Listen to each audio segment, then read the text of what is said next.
Ma réaction est que c'est très déplorable de la part de l'ancien chef de l'État définir comme l'ancien président Kabila.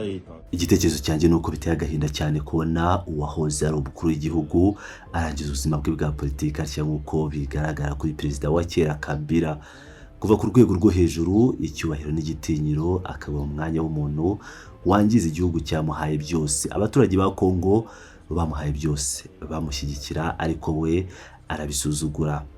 Kujya kwifatanya n'umuterankunga w'u Rwanda mu mugambi wo guhungabanya umutekano w'igihugu cyacu mbona atari ibintu bisanzwe cyangwa byakwihanganirwa. Iyo Kabila aza kuba yarumvise inama namuhaye icyo gihe ntiyari kugeraho ageze uyu munsi. Iyo nama yari igihe namugira inama yo kwinjira mu bumwe bwiswe Union Sacrée agashyigikira inzira y'umukuru w'igihugu hamwe n'abadepite be bose n'imitwe bari kumwe. Yaza kubikora ntiyari kugera muri ibi bibazo ariko abari bamuzengurutse bahisemo kumushyigikira mu makosa. Uyu munsi aragenda hirya no hino nta cyerekezo afite n'abakorana nawe bamwe barafashwe. Ibi ni ikimenyetso cyuko abafashwe uyu munsi abafashwe batsinzwe byatewe nuko bari bafitanye imikoranire ye igamije guhungabanya umutekano w'igihugu cyacu. Niyo mpamvu mvuga ko nubwo biteye agahinda uyu munsi ari umunsi ukomeye. Ni umunsi ukomeye kuko ugaragaza intangiriro y'iherezo ry'ibihe by'inyeshyamba y'ibitero by'abanyamahanga ku gihugu cyacu. Ndashima umukuru w'igihugu kubw'ibiguko ari politike ye yadushyize aha tugeze. Igihe cyo gufata ubutegetsi hakoreshejwe kudeta inyeshyamba n'imyivumbagatanyo cyararangiye. Niyo mpamvu igihe gishya gisaba amategeko mashya agenga imiyoborere cyane cyane itegeko nshinga rishya kugira ngo dufunge burundu page y'ibi bihe by'umwijima byaranze ubutegetsi bwa Kabila n'ibitero by'u Rwanda. Règles du jeu, notamment une nouvelle constitution pour tourner la page de cette époque sombre de Kabila avec son agression rwandaise. Uyu mugabo dutangiye tubona rero akaba yitwa Steve Mbikayi ahari muri Leta Zunze Ubumwe za Amerika.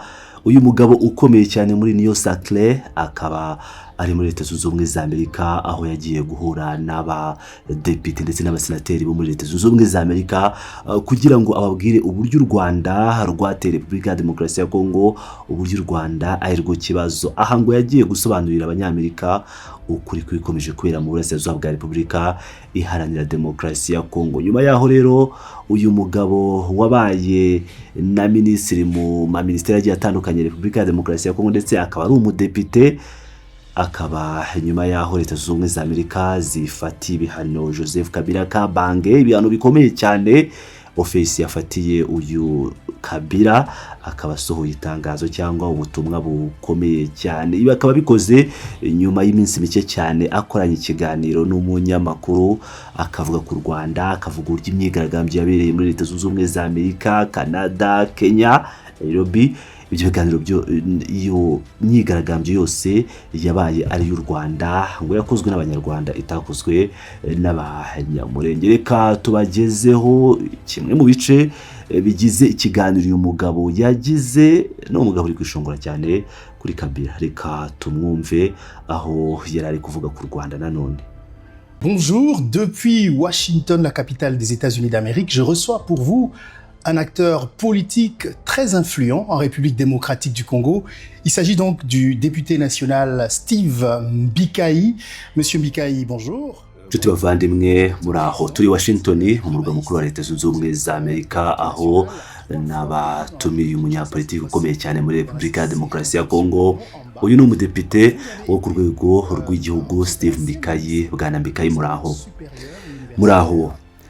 Muri perezida w'ishyaka ry'abakozi muri umudepite ku rwego rw'igihugu mwatorewe inshuro 3 mu mujyi wa Kinshasa, umukaba muhagarariye agace ka Muwamba kandi wahoze uri minisitiri w'amashuri makuru na kaminuza, wahoze kandi uri minisitiri w'ibikorwa by'ubutabazi n'imibereho myiza. Ikindi kandi wabaye umuyobozi mukuru n'umuyobozi wa tekinike wa Onatra, hanyuma uri rwiyemezamirimo.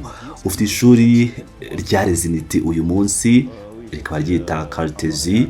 Rero niyo mpamvu inshuti bakunzi bacu nabatumiriye umuntu ufite amateka maremare ku bijyanye na Repubulika ya Demokarasi ya Kongo nk'umunyapolitike nkamwe mumaze iminsi mike hano i Washington. Ese mwabasha kutubwira n'ikibazo dusanzwe tubaza kuki muri hano? Steve Mbikayi mu gusubiza ati yego nari i Montreal ku mpamvu zanjye bwite. Nyuma yaho habaye imyigaragambyo i Washington, imyigaragambyo y'abanyarwanda yari yateguwe yamagana Repubulika ya Demokarasi ya Kongo ndetse inamagana umukuru w'igihugu. Kandi mu gihe hakorwa iyo myigaragambyo hari umudepite. Umunyamakuru ati muravuga ku myigaragambyo y'abanyamurenge yabaye kuwa 20 Mata ushize? Steve Mbikayi ati bo ni birebire, bavuga ko ari abanyamurenge ariko kuri nge ni abanyarwanda. Rero nsobanure. Hanyuma nabonye igitekerezo ku rubuga rwa X cy'umudepite Joe Husson wo mu ishyaka ry'abarepublican wibasiye umukuru w'igihugu cya Kongo Felix Tshisekedi, amwita umunyagitugu kandi anamushinja gukora jenoside cya mu karere k'ibiyaga bigari. Ikindi kandi mwamusubije, reka mbisubiremo, mwavuze mugira muti nta kubaha perezida wacu, muramwita umunyagitugu, nta n'ikimenyetso na kimwe mufite. Nuko buri kinyabupfura mushyire igitutu ku Rwanda kugira ngo rwubahe amasezerano yasinywe. Umunyamakuru atubwo rero mwaje kumusubiriza i Washington. Steve Mbikayi ati cyane ko yavuze ko umukuru w'igihugu cya Kongo ari gukora jenoside nshya. Ibyo ni ibintu bikomeye cyane mu karere k'ibiyaga bigari. Namusubirije Grex kandi mwohereza igisubizo cyanjye. Nyuma umwungiriza wanjye yavuganye n'ibiro bye ubwo nari Montreal kuko nifuzaga cyane kubonana nawe ngo musobanurire ibibazo nyabyo, kuko rimwe na rimwe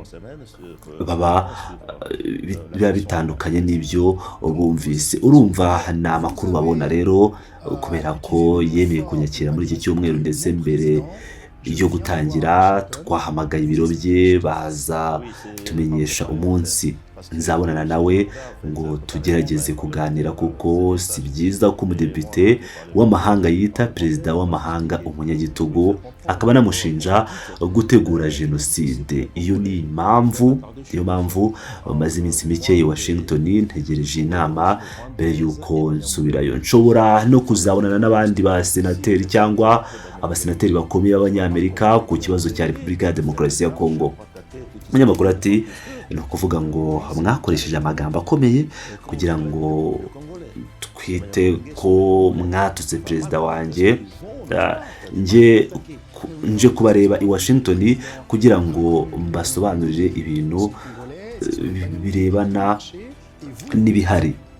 Steve Mbikayi ati yego ni hagati y'abadepite kuko umukuru w'igihugu mu by'ukuri ntashobora gusubiza umudepite. Nuko bimeze kandi ngiye nk'umudepite tuzasobanurirana, nzabanza basobanuriye ko ibyo bavuga biragoye ku banyekongo gutandukanya abanyekongo bafite inkomoko mu Rwanda n'abanyamurenge.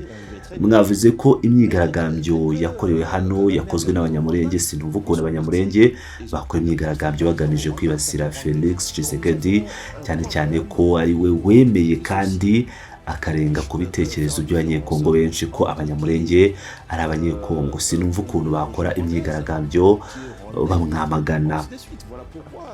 Umunyamakuru ati mbabarira, muravuga ko perezida yemeye ko abanyamurenge ari abanyekongo. Abanyamurenge nibo bigaragambije kandi mwe muravuga ko ari abanyarwanda. Steve Mbikayi ati oya, ni abanyarwanda kuko turagowe. Murabizi igihe twari imbere y'uko abanyarwanda binjira muri Repubulika ya Demokarasi ya Kongo hamwe na AFDL, twarabanaga mbere y'uko Kagame yahirika Habyarimana agafata ubutegetsi. Kinshasa twari dufite abakozi dukora natwe muri Onatra, twari dufite abakozi twitaga abanyamurenge, twari dufite inshuti mu gace kacu, twabanaga neza cyane. Ariko Kagame akimara gutsinda mu Rwanda, benshi baragiye bafashe imyanya ikomeye mu Rwanda nk'abanyarwanda, rero dufite ikibazo cyo kubatandukanya, kumenya itandukaniro hagati y'umunyekongo ufite inkomoko mu Rwanda n'umunyarwanda n'ibindi. Niyo mpamvu Kagame asumbirijwe, yahisemo gukoresha abanyarwanda hano i Washington no muri Canada, ni ukugira ngo ajijishe cyane ibihano yafatiwe kuko yacitse intege, ari gushaka uko yabona umwuka wo guhumeka. Rero nzafata umwanya wanjye wose mbisobanure. Murabizi muri Kongo hari amakimbirane menshi ashingiye ku moko, ntabwo ari muri Kivu gusa. Twagize amakimbirane hagati y'Abakasayi n'Abakatange, hapfuye abantu benshi, habaye amakimbirane maremare ku muhanda wa gari ya moshi Lubumbashi Katanga Ilebo, Kananga Ilebo, ntabwo twabivuzeho cyane. Dufite ikibazo cy'amakimbirane hagati y'Abateke n'Abahumbu. Ndatekereza hari amakimbirane ashingiye ku moko, ariko iyo bigeze ku bavuga ikinyarwanda ikibazo gikoreshwa ukundi n'abanyabwenge b'abanyamurenge gusa kugira ngo babyungukiremo no kubona inyungu za politiki. Si ikibazo cy'abaturage, ni ikibazo cy'abanyapolitike kurushaho. Ariko kandi nk'uko ubivuga hari amakimbirane hagati y'Abalega n'Ababashi, hashobora kuba amakimbirane hagati y'Abafurero n'abavuga ikinyarwanda. Rero bigomba kumvikana ko guverinoma ya Kongo nta nyungu ifite yo guhohotera abanyamurenge. Byongeye nk'uko nabivuze mu gisubizo cyanjye, nibwo bwoko buhabwa amahirwe menshi muri Kongo kuko bahora muri guverinoma, mu nzego z'umutekano, polisi, igisirikare kurusha andi moko. Ntiwavuga ko guverinoma ya Kongo irimo gutoteza abanyamurenge. Rero ndi hano gusa kugira ngo nsobanurire ibyo bamwe mu badepite b'Abanyamerika badasobanukiwe. Umunyamakuru atariko muremeranya nanjye ko niba hari abaturage bababazwa n'intambara mu burasirazuba harimo n'abanyamurenge, abanyekongo kavukire. Steve Mbikayati ubivuze neza, harimo bo, ntabwo ari bo gusa. Rero abanyekongo bose bari muri icyo gice cy'igihugu barababara. Niyo mpamvu tugomba gushimira n'umusirikare wa Kongo wahisemo gukoresha ubundi buryo, no kuvuga ko yakoresheje filozofi ya generali w'umushinwa wo mu kinyejana cya 5 mbere ya Yesu mu buhanga bw'intambara, wabyanditse avuga ko hari uburyo bwiza ari bwo gutsinda utarwanye.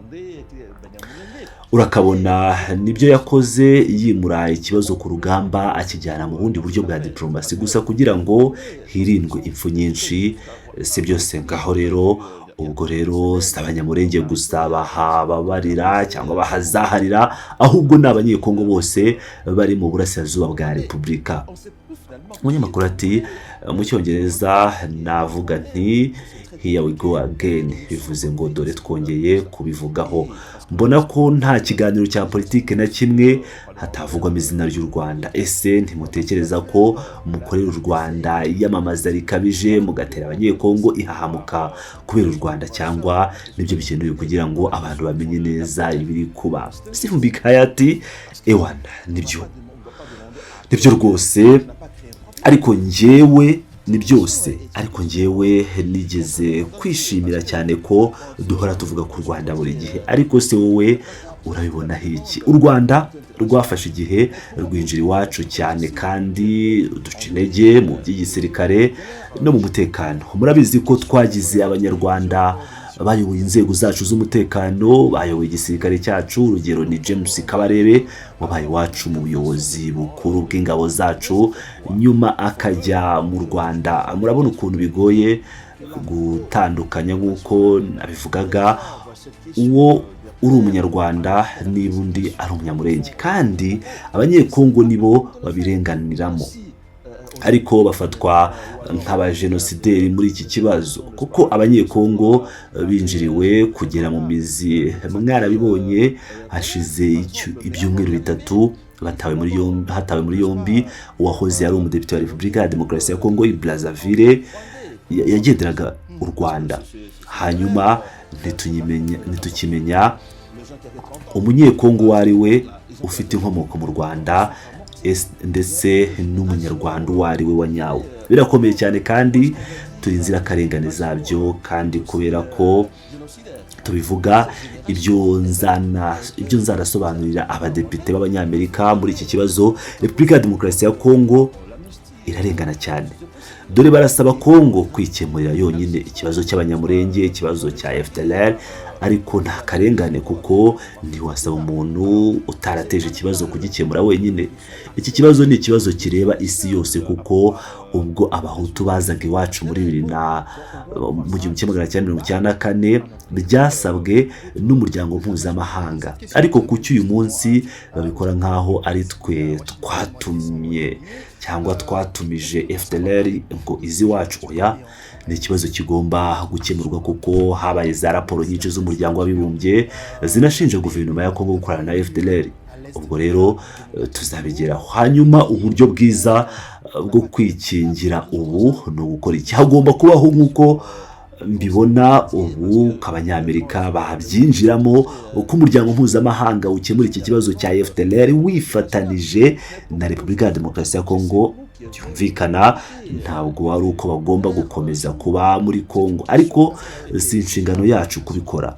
Hanyuma niba uyu munsi abanyamerika cyangwa imitwe idasanzwe ya MONUSCO yaba ifite inshingano zo guhiga FDLR urugero, ariko mbere yo kubigeraho hagomba kubanza ikigomba kubanza ni ugukora ubuvugizi kugira ngo habeho ibiganiro hagati y'abanyarwanda kugira ngo iki kibazo kirangire, kuko aba FDLR bagize iwacu mu 1994 abantu bari bafite imyaka 30 icyo gihe, bakwiye kubikora uyu munsi. Rero barashaje, hari igisekuru cyavukiye muri Kongo, kuko tugomba kuvuga ko iki gisekuru gishya nacyo cyakoze jenoside. Iki gisekuru gishobora kuganira neza na guverinoma y'u Rwanda kugira ngo habemo amahoro, kandi niba abandi bashobora guhabwa imbabazi birashoboka. Ubwo rero abinangira bashobora guhigwa na MONUSCO hifashishijwe bimwe mu bihugu.